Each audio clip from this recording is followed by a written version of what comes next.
My goodness. Abbaan kiyyamoo si jaalatee jira jechuudha. Maal jetteen duba gisee leenca seeffan?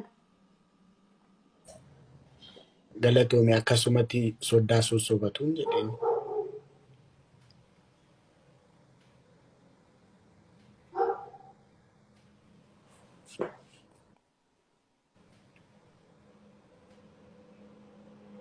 Maakii jaalaan qabamtee jirtaa wallaahi.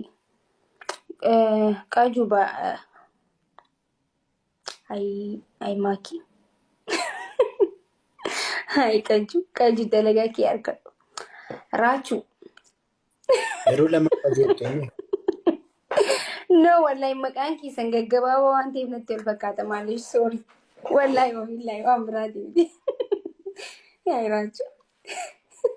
Wallahi waan biraatii miti dhaggeeffadhu. Uummata kanatti ittiin.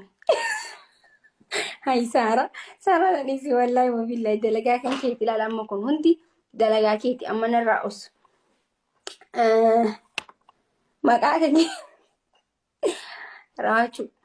Dhaggeeffadhu uummanni kun dhugaa dubbachuudhaaf jaalattee jirtaa maal jaanii akka waan dhugaa godhanii barreessaa jiran saniifuu itti himime waan dhugaa jirtutti wallahi. Anaaf maakiin keessaan baay'isuu miseejiidhaan illee haasofne hin beeku. Intiin wallahi isa dhugaatti. Akkoo amma waa ammanan sobe haasofne beeku. Wallahi haqa dubbachuudhaaf isinitti himu raachuun guyyaa takkallee walii barreessine hin beeknu.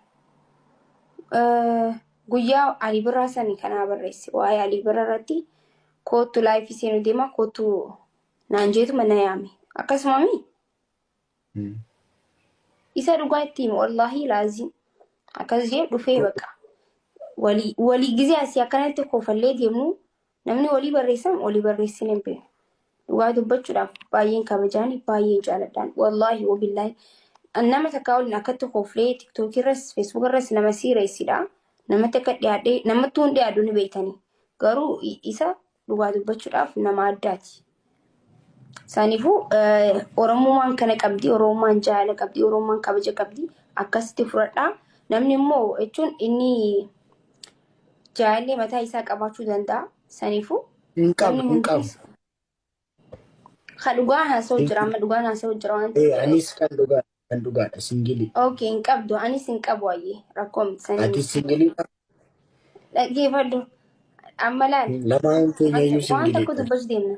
Nuti lameenu ilaa amma qoosu jiru taphachuu jira qoosu jira. Gisee hundas mataan anis sirrii mataa siyaasaa gis takkallee koofuun mataa sammuun kan kiif.